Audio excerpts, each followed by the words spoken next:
Hi guys, good morning. We're talking about Matthew chapter 5. We're talking about the Beatitudes, specifically verse 5, which says, "Blessed are those who hunger and thirst for righteousness, for they shall be filled." We've spoken about what it means to hunger and thirst for righteousness, but I want to conclude for the next 2 days with the idea of being filled. Being filled with what? With what? Who fills us? What do we get filled with? What is this filling all about? Well, when we hunger and thirst for something, at the end of a good meal, you say, "Man, I'm filled and I am satisfied," is a good way of putting it. And very often that's probably great terminology when it comes to being hungering and thirsting for righteousness. And at the end of the day, we are satisfied. Because really, again, at the end of the day, there's nobody that can satisfy quite like Jesus. Now, I know when we talk from a physical sense, we hunger and thirst for food, and that's very natural and that's very good. Nobody has anything, I guess, against that. Some of us hunger and thirst a little bit more than others, and we haven't missed a few meals, and I know I haven't either. But we hunger and thirst, and at the end of the day, our objective is to be filled and to be satisfied. Well, here's the news for us today. There is only one who can satisfy completely. Every other satisfaction you have is a satisfaction that is very short-lived, and you might be satisfied at the point of immediate gratification, but you'll notice that being satisfied at the point of immediate gratification is exactly that. It's immediate gratification, and it comes and it goes as fast as it comes. The moment I'm satisfied at the point of immediate gratification is the moment my physical needs are met. I'm hungry and I eat something and I'm satisfied. I'm thirsty and I drink something and I'm satisfied. That's the lowest level of satisfaction, is immediate gratification. And then I find sometimes that I find real satisfaction when I'm satisfied at the point of my ego, where my ego is stoked and I win the game, or my team does better than yours and I beat you at exams, or my ego is a dangerous thing. And when we strive to be satisfied at the point of our egos, it lasts more than our immediate gratification, but it still doesn't last very long.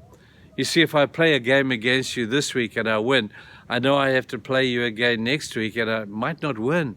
And so my ego takes a knock and is no longer satisfied because I'm no longer winning. And then we get satisfied. A greater sense of satisfaction is where I'm satisfied because I'm of use to the world. It's a great sense of satisfaction. And I feel greatly satisfied when I know I'm adding value to the things around me, when I'm adding value to the people around me. And I go to bed at night and I think, man, it was a great day. I didn't make too much money, but man, I satisfied a few other people in their journey to find happiness or satisfaction. But at the end of the day, that too can go and that too can come, but it lasts a lot longer than the first two. But the ultimate satisfaction, the ultimate gratification comes to those who have a personal relationship with God. This is real satisfaction. The interesting thing is you can be dissatisfied at the other three levels, and if you have satisfaction at the level of relationship with God, you are fully satisfied. Think of some of the heroes of the past, some of the martyrs of the past. Man, they were hungry. They weren't satisfied at the point of immediate gratification. They weren't satisfied at the point of ego gratification either, because there was nobody to compete with, and if they did win, it didn't matter at all. They didn't have a chance to be satisfied at the point of being useful to other people necessarily. They were miserable at all three of those levels, and yet they found deep satisfaction simply because they had a relationship with their Savior. That's what satisfaction is truly all about. If you want proof of this biblically, you just got to look at the life of Solomon, haven't you? The book of Ecclesiastes is his journey to try and find satisfaction or happiness, he said.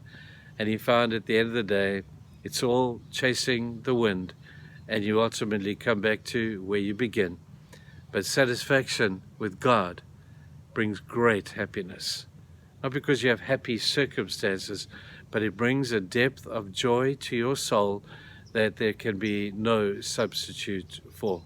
There's no other way of finding it. no other way of knowing it. And when you find that depth of satisfaction, God has fed and satisfied your soul. So he fills you.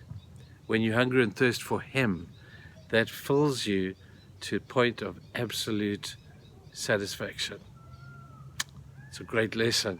It's taken me a long time to learn it. I hope you don't take as long as me. Have a great day, guys. We'll see you tomorrow. Bye.